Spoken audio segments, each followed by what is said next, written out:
And we're live. Good morning, everybody. My name is Dr. Marina Kostina, and today we have the expert interview series. We have an incredible guest, Bracha Goetz, who is a Harvard graduate and who is also the author of 37 books. Is that true? 37 books. Welcome to our interview, my dear. Thank you so much. This is so wonderful. We had an article together and, an article in Authority Magazine and Thrive Global. And I am just fascinated by your story, by your expertise, by your experience in so many different fields. Tell us, please, a little bit that I know that you had a research project where you were researching women with eating disorders, right? Right. But that was the time of your life when you yourself found yourself in a very, not very healthy state, right? Exactly. And you found, can you please tell us about that research? Because, unfortunately, it's a very common thing, especially in this country. Yes. What did you find? What was your research, conclusions, findings? Right. Well, I was drawn to the topic because I had an eating disorder. I mean, I was developing it. It was increasing at the time.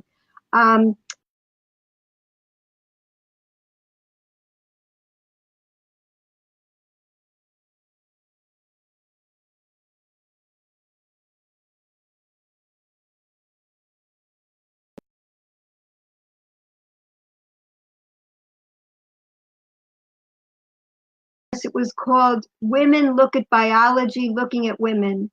And, we were early feminist researchers, and we were in a small study group. And from that study group came this textbook that was used in women's studies courses around the nation.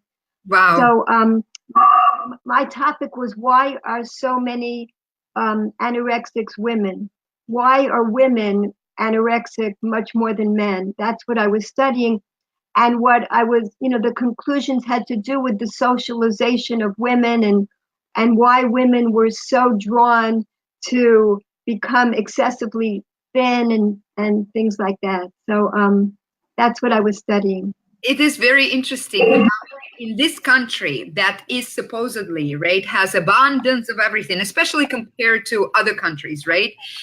It is your phrase, so I'm paraphrasing you, that the countries where, I don't know, portions are so huge, yet the satisfaction with life is so low.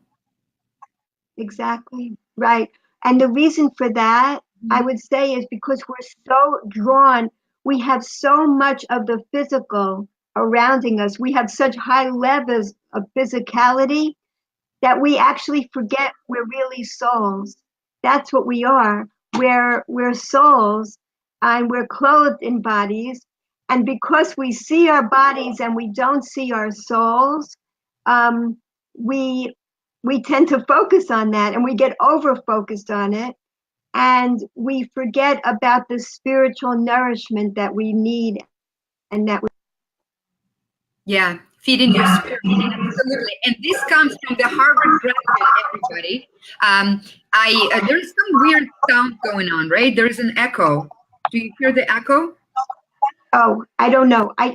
I don't think so. Okay. It is on my side. Sorry. So what I love is that you combine science and spirituality. That is where, my interests lie. And that you also believe that the basis for any addiction is a spiritual reason.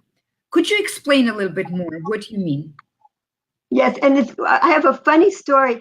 I work for Jewish Community Services. There are many therapists working there.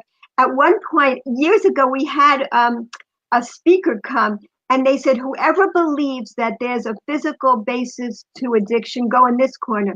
Whoever believes it's an emotional reason, go in this corner. Whoever believes it's a spiritual reason, go in this corner. I was the only one in the corner for spirituality, but I feel that goes deeper. That goes deeper than physical, deeper than emotional. People talk about emotional eating, but There's a spiritual craving that's even deeper than the emotional eating.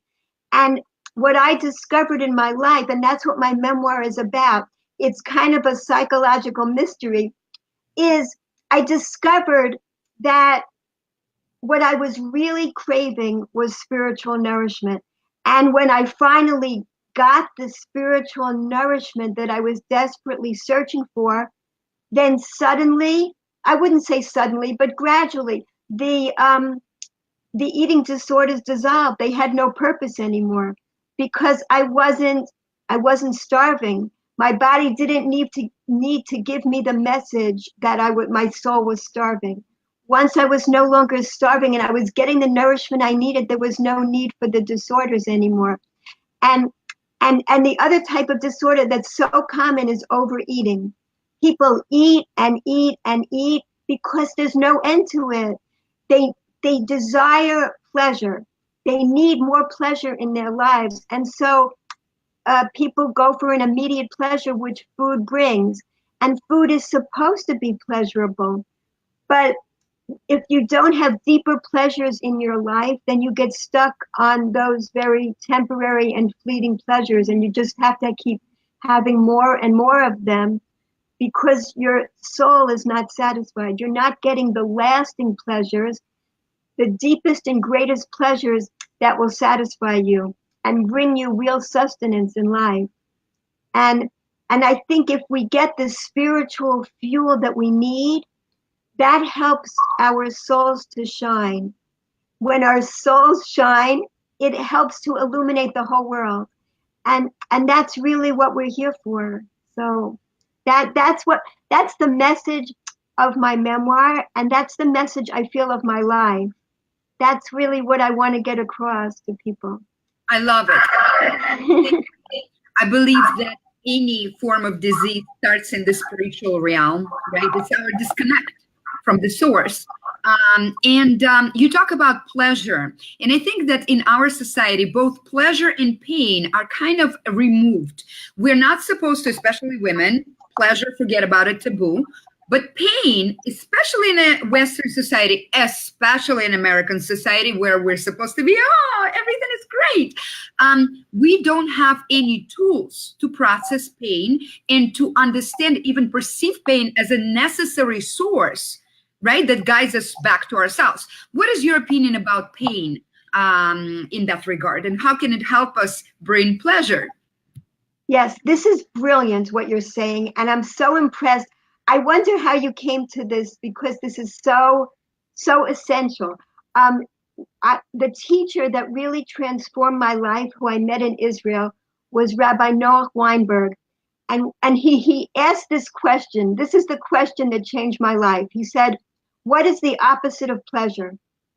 And he says this to the audience, and the audience, most people respond, the opposite of pleasure is pain. He said the opposite of pleasure is comfort. That's amazing. So what we're very into, what you're describing, what we're very into in the United States is comfort. We just want to be comfortable. That's why we have addiction, so we don't feel the pain underneath. We don't feel a desperate craving. Addictions keep things comfortable for us. So we never feel intense pleasure, and we try to numb the pain. That's really what we're doing. So pain is a necessary part of life. It's the struggle. If we think of how do we build muscles, how do we build physical muscles, there has to be a struggle. It has to be a force against another force helping to build us and make us stronger. So the same thing with our spiritual muscles. We have things that happen in our lives to make us stronger. And that's the purpose of pain. If you picture, we don't know, we don't have scientific evidence that plants feel pain.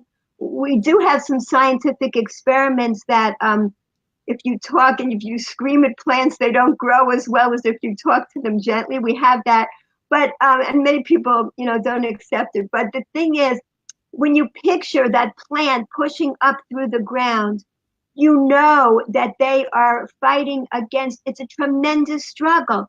Are they feeling pain? We don't know, but that's what we go through as well when we are fighting against the difficult challenges in our lives, and we move up through the dirt, and that's how we blossom. That's exactly how it works. Now, I don't want to minimize pain. Children can go through terrible abuse as little people, and they can succumb to the pain if the pain can be too great for them. And this is so hard for us to understand. How can little children suffer? We can understand adults, okay, it's a challenge, but how can little children suffer? This is something I've thought about a lot. And in fact, I've written books. Some of my picture books deal with educating children about abuse, to be proactive. But one of the things, so I don't want to say that this is like a Pollyanna attitude, everything's wonderful, everything bad but the point is that even for children who are experiencing abuse, and it may be too much for them, many people that go through abuse end up as addicts, drug addicts, or alcoholics in their life. It's a way too common thing. So it's very hard to understand that. And people who have turned away from thinking about God or a source of life, they feel, well, if there's so much evil in the world, how could there be a God, or how could there be a source of goodness? So the thing is that we don't understand the huge picture. And it could be, who knows what it could be? It could be, we do believe that lives come back. We do believe that what you see in this life is not all there is. So there are recycled lives. It could be that in a past life, that person was the abuser and not the one who was abused. So it's very hard to understand things like this, because there's a huge picture which we want there to be. If God or the source of all things was something we could understand, it wouldn't be much of a God. I mean, God is something so cosmic, gigantic, that we want it to be incomprehensible, although we also want to understand that the ultimate source of all good. So therefore, children who go through terrible suffering in their lives, to me, it's a proof that there's something more. There's something more than what meets the eye in this world. There's something greater than this physical life that we see. There has to be. And that's how I can understand even the terrible suffering and the pain that little children go through. Wow. So, and, talking about God, you wrote a book with a very provocative title called Searching for God in the Garbage, right? Right, that's right. Yeah, I'm holding it up, sir. You have a couple of minutes left, but could you please very quickly describe what it is about and give us maybe a couple of techniques that our audience can apply today in order to have that connection with something higher than themselves? Mm-hmm. Wonderful, thank you. Yes, the book is basically what's unique about the book is that it's actually based on actual diary entries that I kept from age 12 through age 32. So you see the development of the eating disorders gradually as it happened, and then you see the very low state that I got to in my addictions, and that's where the title comes from, Searching for God in the Garbage. I'm not going to go into the gritty details of actually searching through the garbage, but that's, the low state that I was at. And when I was there, I was searching for God, which I didn't know that's what I was doing at the time. But later, once I found the spiritual nourishment that I was craving, and in the book, what's so interesting is that I actually have the epiphany while I'm writing this book. While I'm putting the book together, I finally see the thread that connects my life, the whole search, and I come to an understanding of what the search was all about, and the understanding that the source comes from a spiritual craving for fulfillment. Mm-hmm. So what I recommend to other people, number one, is gratitude. continually focusing on the blessings in your life. In Judaism, one of the things I learned when I started learning in depth about Judaism was the first thing we do when we wake up in the morning is we say a prayer called Moda Ani. Thank you, God, for returning my soul into my body again. We're just grateful to be alive and to face all the challenges of the day, which we know are ultimately good for us. So that's the number one thing, is gratitude. And when we are busy having gratitude, we have no time to be miserable. Every moment that we are being grateful, we can't be miserable in that moment. So the more time we spend that way, we have a wonderful life. And all the other things, all the gifts that we were given, like nature, spending as much time in nature, and eating as close to the source as possible, because really God made all these wonderful things. We could be just eating gray food that no color, they all have the same color and they all have the same bland taste, but instead God made all this variety for us to have pleasure. We shouldn't get hung up on it. It's not all there is, because there's so many other pleasures in life, but we can enjoy all these natural things that were given to us as gifts. Another technique which is so important is to keep moving, dance and put music and just really enjoy life. That was another thing that I learned from Rabbi Noah Weinberg. This is what he said, which was so, to me, groundbreaking. I was always searching for what is the purpose to life? And this was so amazing. What he said is the purpose to life is to have the greatest pleasure possible. Well, that's mind-blowing, because people think, oh, it's to work hard or whatever. No, we are here to enjoy life as deeply as possible. And the greatest pleasures possible are the spiritual pleasures. Those are the ones that last. And that involves music and movement and nature. And so important, being kind to other people, reaching out, because when we feel disconnected from source, that's when we feel miserable. It's when we feel a connection, that we have joy in our lives. And we can always find people, whenever someone's feeling lonely, they can always find someone lonelier than they are. For sure. Yes, you can always go to nursing homes, assisted living. People are just sitting there. Some people have no visitors. They're just sitting there waiting for someone to come and smile at them. There are children in inner cities. I visited places where I walk into an inner city after school place and the children just come hugging as I walked in. They're starving for hugs. It's so amazing. There's so many places where if someone's feeling lonely, you can reach out, find someone lonelier, and suddenly you won't feel lonely anymore. You'll be connected to source, connected to everybody, because we're all connected. When we're connected to all the plants and animals, we breathe in, they breathe out.